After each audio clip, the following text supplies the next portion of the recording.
चलिए साहब, effect of pressure melting point के बाद अब हम लोग दूसरा प्रोसेस देखेंगे, वेपोराइजेशन एंड और बॉइलिंग। वेपोराइजेशन और बॉइलिंग, तो एक फॉर्मल डेफिनेशन तो मैं ऑलरेडी आपको दे चुका हूं। We observe that the formal definition of vaporisation. तो ladies and gentleman, give me a break for a moment. I am going to use some water for erasing my whiteboard. After that, I will start your next topic, that is vaporization. Just wait for a while. You have proper enough time for your preparation of final boards, and I will never let you down. So keep watching videos and note it down whatever I mentioned. After all, some important questions, and this year it is quite difficult to predict the questions because a lot of important stuffs are already removed from the syllabus, so it is quite tough. But don't worry, we have some spiritual power, and according to this power I will tell you some exact things. And if God help us, अल्लाह हमारा हामी और नासिर हो, अल्लाह हमारा हामी और नासिर हो, तो अल्लाह ज़रूर मदद करेगा और आप लोगों को आसानी फरमाएगा। अल्लाह। तो वेपोराइजेशन और बॉइलिंग, ये हमारा अगला टॉपिक ऑफ कंसर्न है। वेपोराइजेशन ऑफ वेपोराइजेशन और बॉइलिंग, राइट, यह हमारा अगला टॉपिक है, वेपोराइजेशन और बॉइलिंग। द चेंज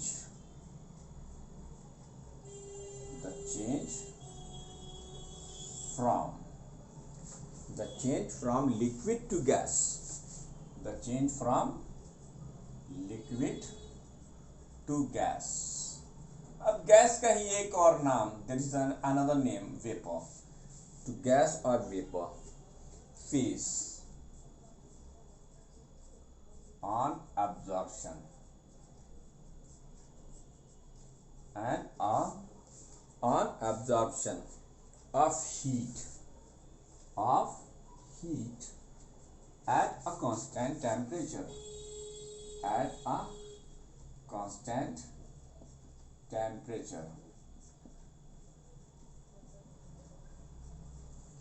तो हीट को एब्जॉर्ब करके लिक्विड जो है गैसियस स्टेट में कन्वर्ट हो जाती है at a constant temperature, is called vaporisation.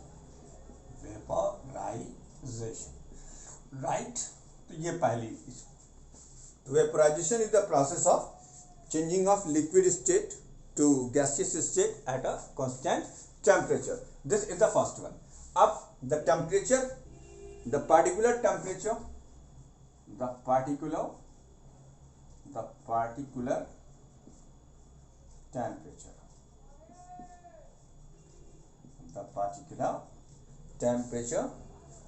at which vaporization is occurred. The particular temperature at which vaporization is occurred is called the boiling point of liquid. The boiling point of liquid. ये है boiling point of liquid. अब इसी में एक और, the change from gas to liquid phase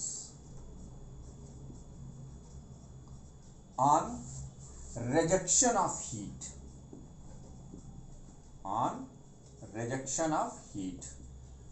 at constant temperature,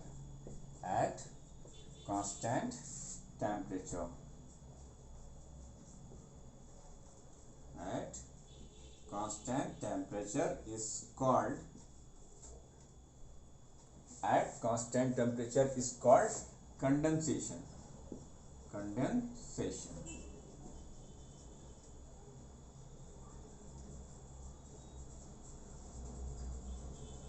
And condensation, ये condensation कहलाता है।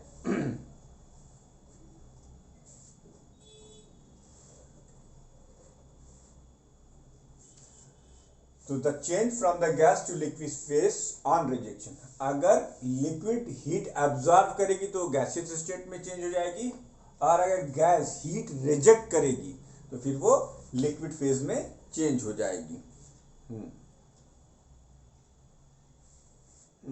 अगर आप एक सब्सटेंस लें, मास ऑफ द सब्सटेंस, देखिए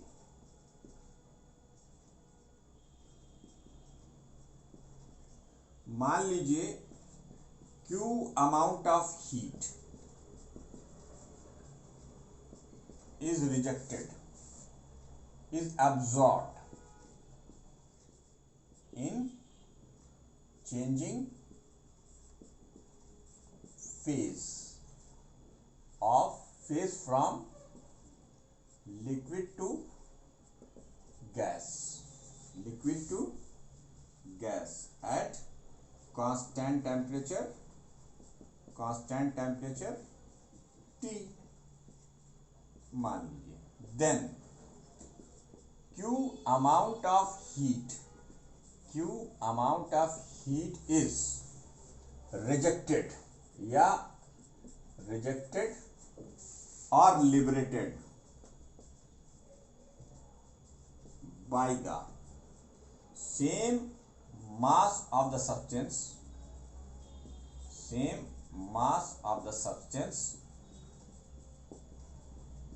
in changing phase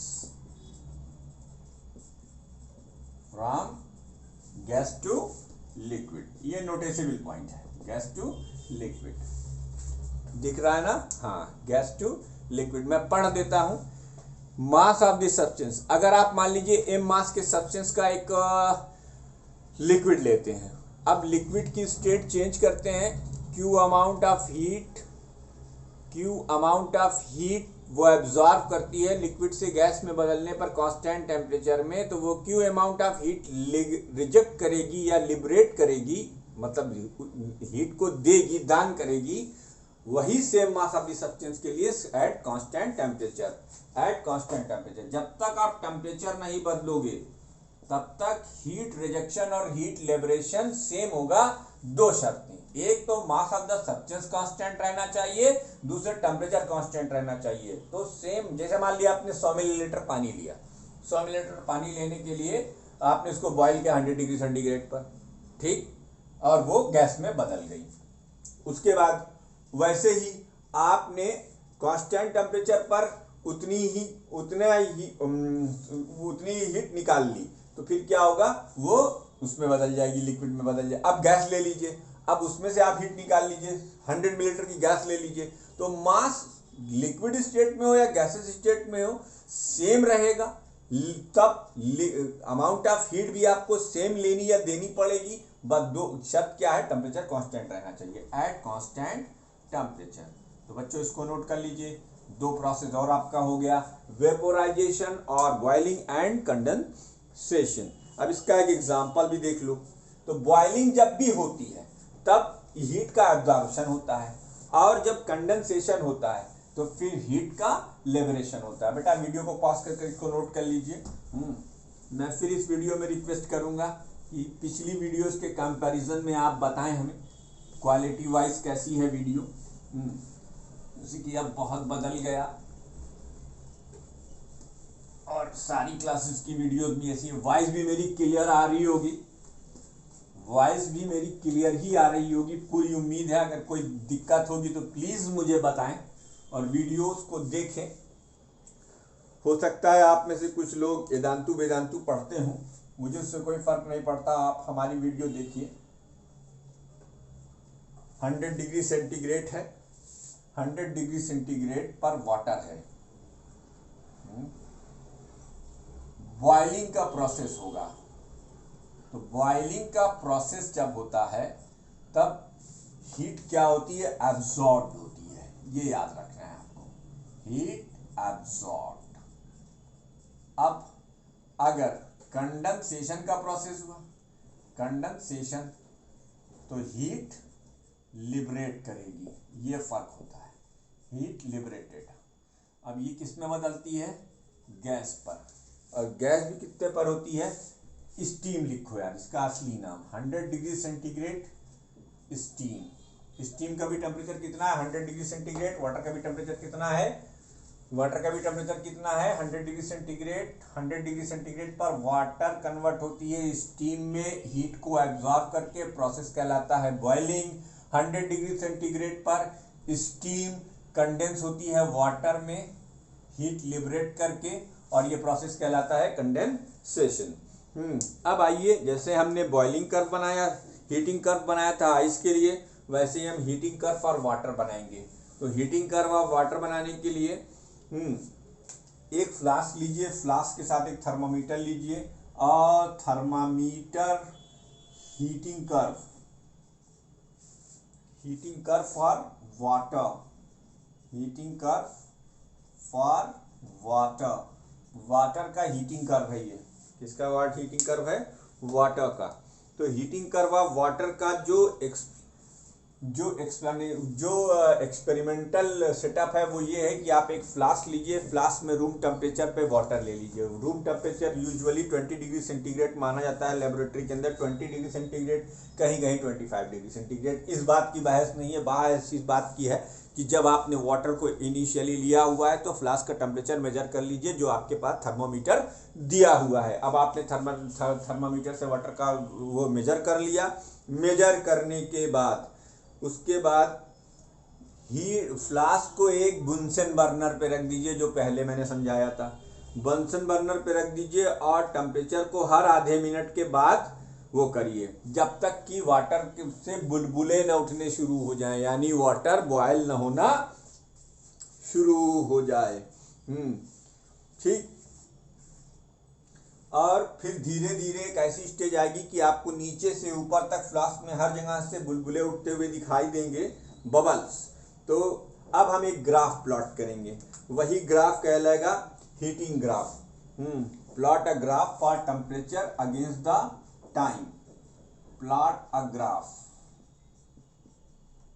graph for temperature against time. देखो, तो इसके y एक्सिस पर टेम्परेचर है और इसके x एक्सिस पर टाइम है। इसके x एक्सिस पर टाइम है और y एक्सिस पर टेम्परेचर है। ठीक है बाबू भैया, टेम्परेचर है। अब हमने कहा था हर आधी मिनट के बाद हमें ऑब्जर्वेशन करना है, तो 30 के बाद 60, 60 के बाद 90, 90 के बाद 120, 120 के बाद 150, 150 के बाद 180, 180 के बाद 210, उसके बाद 240, उसके बाद 270। ये आपका टाइम एक्सिस हो गया। इसी तरीके से अब हमने क्या कहा था, हमने वाटर को कहाँ लिया है, इनिशियली हमने 20 डिग्री सेंटीग्रेड पर लिया, तो हम इंटरवल 20 के टर्म्स में लिखेंगे, 20, 40, 60, 80, 100, 120। तो ये है 20, ये है 40, ये वाला 60, ये वाला 80 और ये वाला 100। इतने पे ही क्योंकि वाटर बॉईल कर जाएगा। तो बाबू भैया देखो क्या होगा, अगर वाटर प्योर है, 20 डिग्री सेंटीग्रेड पर है, बुनसन बर्नर पे रखे हुए हो, हीट सप्लाई कर रहे हो, हीट सप्लाई कैसे कर रहे हो, आग लगाए पड़े हो